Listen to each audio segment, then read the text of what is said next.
কোটা সংস্কার আন্দোলন দমনে সাদা এক ধরনের সাজোয়া যান ব্যবহার করে জাতিসংঘ থেকে ভয়াবহ এক প্রশ্নের মুখে পড়েছে বাংলাদেশ সেনাবাহিনী। আর্মাড পার্সোনাল ক্যারিয়ার বা সংক্ষেপে এপিসি নামে পরিচিত এসব সাজোয়া যান সাধারণত বড় ধরনের যুদ্ধ এবং ভয়াবহ সামরিক আক্রমণের মধ্যে ব্যবহৃত হয়।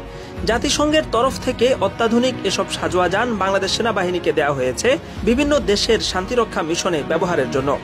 এগুলো কোথায়, কিভাবে, কোন পরিস্থিতিতে ব্যবহার করা যাবে সেটার পরিষ্কার একটা বিধিমালাও দেয়া হয়েছে।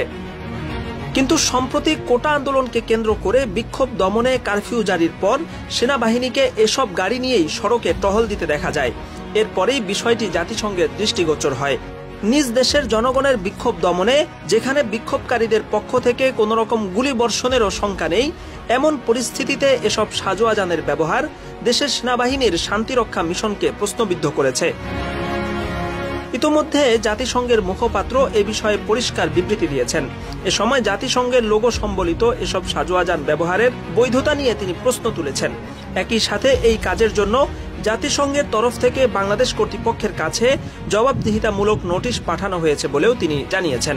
UN marked vehicles that may have been used during the এসব মিশনে তাদের জীবনের নিরাপত্তার জন্য বিভিন্ন সাজোয়া যান এবং হেলিকপ্টার প্রদান করা হয়, যেগুলো শান্তির প্রতীক হিসেবে সাদা রঙের হয়ে থাকে। মূলত এই ধরনের সাদা অনেকগুলো এপিসি ঢাকার রাস্তায় নামিয়েই বেকায়দায় পড়ে গেছে বাংলাদেশ সরকার ও সেনাবাহিনী। নোটিশের জবাব তো দিতেই হবে।